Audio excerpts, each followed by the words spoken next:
Welcome back to ASD, A New Perspective, the podcast show where we help you understand what is going on in the mind of your child, and we do encourage you that growth for your child is possible.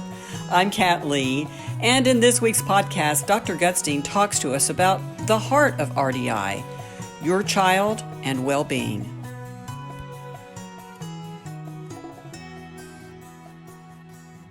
RDI should stand for that, right? It should stand for providing a guided developmental pathway. And it shouldn't matter if you're high functioning, low functioning, whatever functioning, right? The idea is that regardless of that, you deserve the opportunity. You deserve the opportunity to develop, to grow, to establish as much self-management of your well-being. Let me put it that way. Think about the term self-managed well-being, right? That you don't have to have other people managing it. As much as possible, it's a self-managed well-being.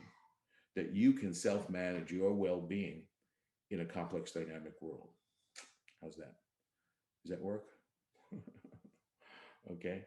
And I think that's the key is can we provide, and I think what we want to be able to do is to provide that opportunity for growth. And that's to the degree possible to be able to self-manage. So it means anyone with autism. It doesn't mean, of course, it means anyone, but anyone with autism. It doesn't mean high functioning, low functioning, middle functioning, whatever, because everyone, we believe, deserves an opportunity, right, to develop develop the internal mental resources that they have the potential for, so that they can self-manage, they can manage themselves in a complex dynamic world, right? They can achieve autonomy, they can achieve relationship, right, and mastery, and continue to develop and grow in a complex dynamic world. That's what we want to talk about. So we want to talk about in this series, we want to be talking about how this is different than the current paradigm. So it becomes sort of lonely initially if you're taking up this position and trying to do with government agencies or other professionals or parents who don't really understand that and don't understand the potential for that. We want to look at the current way we look at things like outcome. The outcome studies, the clinical outcome studies, which don't basically demonstrate that none of the current treatments, if you will, or interventions, whatever you want to call them, are helping people with autism to achieve greater well-being. And the evidence is very clear. We have some nice now meta-analyses of ABA, of the Denver model, of you name it. And basically, the variables the data doesn't demonstrate that they do. There is no data that demonstrates that they do. And it's because there's no emphasis of doing that, right? Also, there's never been a goal, right, of the interventions or of any of the research, right? And it becomes a problem in terms of even when we talk about the neurodiversity movement, which is a big movement now in autism. The danger, of course, of that movement is that it becomes one where we say basically, provide environments for people who have autism and differences, and they don't need help to become more capable and to establish better well-being. What it's a problem that society has to change, and I think that's great. Except there's 8 billion people in the world, and so many different cultures, societies, communities, that if you're a person with autism and you have to depend on the world to recognize your diversity and give you what you need, you're likely going to be very disappointed and depressed and then helpless because you don't have the internal sense of resources, right, to achieve greater well-being. You're depending on others recognizing your unique needs, which, interestingly, the neurodiversity movement doesn't understand that people with autism themselves have unique needs from each other, right? There's no such thing as autism needs, right, as a group. But anyway, I don't want to get involved in one of those others. But the problem is, if we look at the autism world, whether it's neurodiversity, whether it's ABA, whether it's Denver model, whether it's Florida, and whatever, there is no sense that or unity of a goal being how do we provide a developmental pathway for well-being. Now we know the types of abilities, resources you need for well-being, and we're talking about well-being in a real world, in a complex, dynamic real world, right? So again, giving you 8 additional IQ points isn't going to do it for you. It doesn't do anything, right? Teaching you discrete skills doesn't do anything for you. None of the current people that talk about interventions therapies provide anything that's going to give you the internal mental resources that you need to deal with those complex dynamic experiences. How do you learn to self-manage your experience? And that's the key, to self-manage your experience in a complex dynamic world, personally, interpersonally, right? To gradually learn to self-manage so that you can continue to develop, continue to grow, continue to learn from your personal experience, right? And develop new knowledge, new skill. How do you develop the intrinsic motivation, right? People with autism, now we're starting to recognize again, trying to recognize people with autism can develop intrinsic motivation. It can be activated. For years that was ignored or denied. But it has to be developed. It has to be promoted. It has to be facilitated. It has to continue to develop, right? As well as the mindset of opportunity seeking versus problem avoiding, right? And right now, for many people with autism, because of their experience, life is about avoiding problems, avoiding uncertainties, right? Not looking for opportunities, not looking for new challenges, right? So those are things that have to be gradually guided and developed, right? To be able to self-manage in a complex dynamic world. And it has to be to learn how to use your experience, learn your personal experience to manage, right? Learning to use your imagination, your creativity, your past experience, your ability to simulate the future, simulate what other people might be experiencing, the ability to regulate, co-regulate, right? In different areas, and just a number of different things that we talk about in terms of dynamic intelligence, along with the habits, along with the mindset, along with the motivations, right? We know that those are the resources you need to achieve well-being in the real world.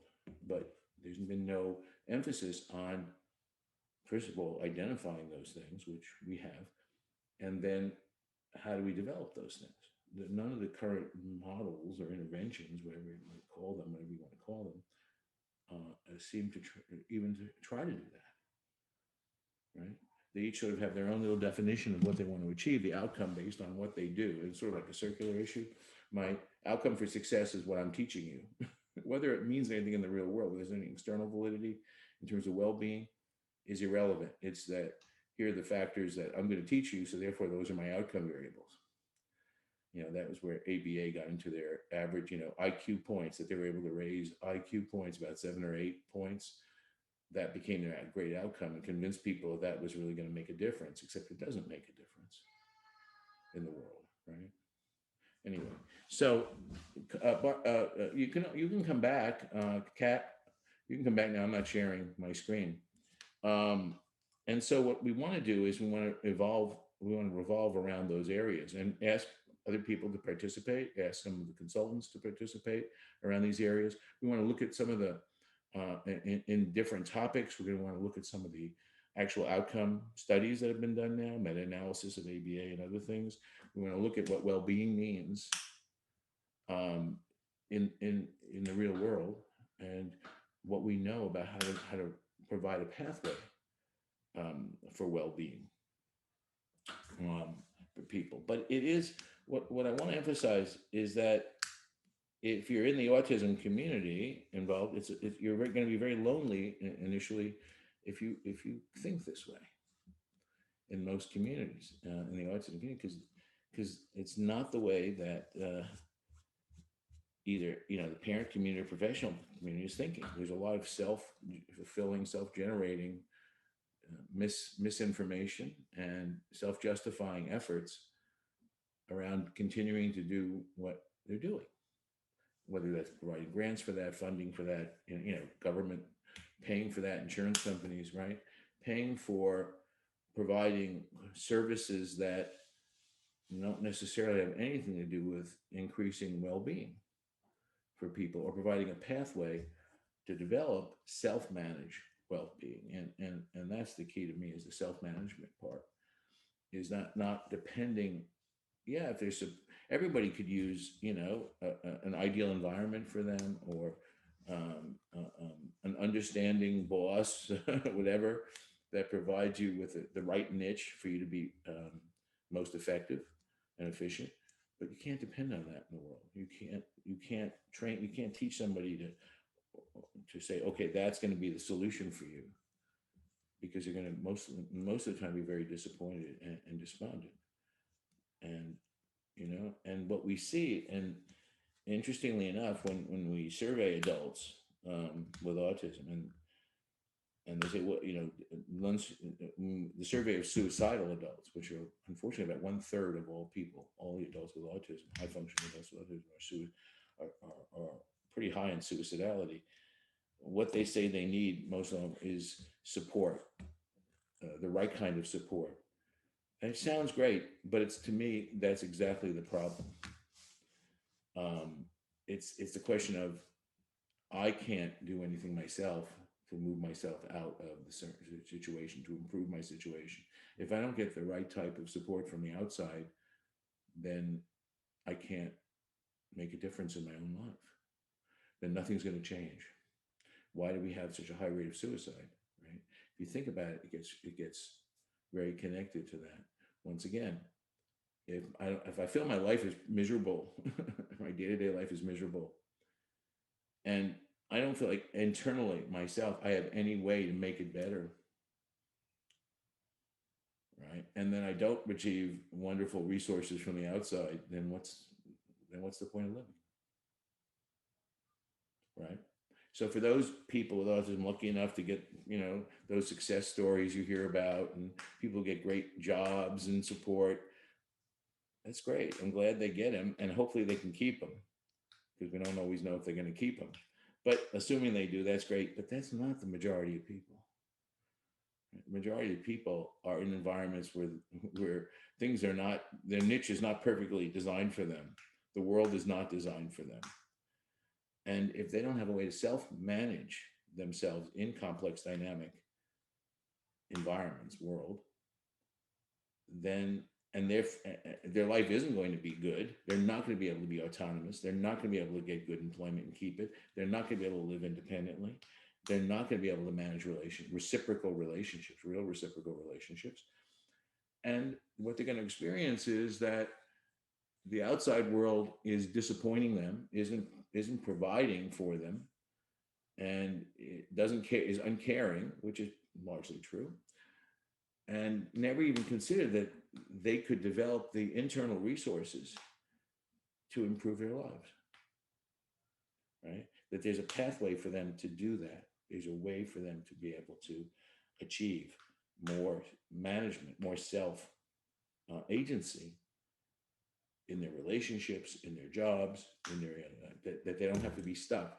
Here's the key. The key is human beings can tolerate an enormous amount of misery in their daily lives, as long as they can believe that they have some potential to make things better. Okay? And you could say, well, as long as they believe that the world is going to make things better, only to a certain extent, because the problem is, in reality, you may have to wait a long time or forever for the world to make things better. But if you believe you possess within yourselves the resources to improve things,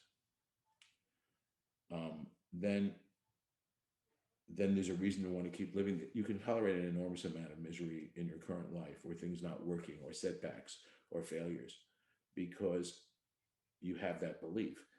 And a key of that belief is being able to learn from those experiences, right? That that you have the capacity to have failures, setbacks, obstacles in your path, and to be able to take something from those, right? And to be able to use your experience in a productive way, right? That's what development's about. That I have the ability then to take those experiences and turn them into knowledge, turn them into increased awareness of things, and different strategies, different ways of approaching things, that I can cope with those adversities. Not only just cope with them, but I said learn from them. And without that, you're basically a victim, right? Why is there so much PTSD in autism? Why is there so much suicidality? Why is depression so common in the higher functioning group? Well, it's not because their life, you could say, well, it's because their unemployment rate's so high. It's because they're they can't live independently. It's because they don't have relationships. And I would say, no, that's only a piece of the story. It's because they don't have any way of feeling or believing that they have the ability to change that, to make their life better. That if all they believe it has to come from out there, then they're going to be helpless as a victim. And again, that's what the world keeps telling them. You need the services. You need to get in touch with the right services, right? And things will get better, right? You need somebody to support you, right? That's what the world keeps telling you. Not that you have this capacity, you have this agency, you have this way of turning adversity into strength, problems into opportunities, right? World doesn't tell people with autism that they don't learn that about themselves. Right? So the idea of I can learn to self-manage my experience in a complex, dynamic world. I can learn to get better at it and better at it and better at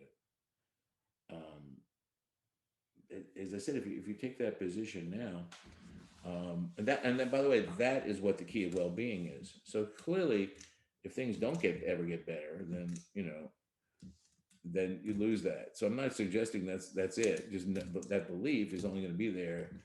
You can temporarily handle a lot of adversity, a lot of misery, but of course, eventually you have to see that you can get better, and things do get better. And you got to look at small things and say, here, you also have to be able to track that and say, hey, look, things aren't where I want them now, but there's a trend here. I'm moving in the right direction, right? Through my own efforts, not through the miraculous idea, and again, you read these stories of some employer or father, whatever, sets up jobs for people. It's great. I mean, I'm not suggesting they don't do that, but what if that person can't continue to do that? All right, so you've provided these jobs, and in the current economic insecurity, what if they go bankrupt? What if they have to close down? What if they die? What happens to those people? Because if what they attribute is their successes to the beneficence of this person, then now they don't have it. What are they going to do? But those are the things you read about, right? Either you read about people who we don't know why, but they're very successful and whatever, and that's wonderful. Or you read about somebody who provided these opportunities for people with autism as coders or whatever it is they are. I'm not saying that's a bad thing, obviously, but it's dangerous, isn't it? And it's not going to be there for most people. And if it is there, it may not be permanent. And they don't tell you what happens when that person isn't able to do that anymore, right? What happens to the employees, right? Do they along the way develop that self-management, right? That ability to handle the changes and the world without that beneficial person. Anyway, so that's going to be the goal of what myself and a small group of people are going to try to do on Facebook and other platforms.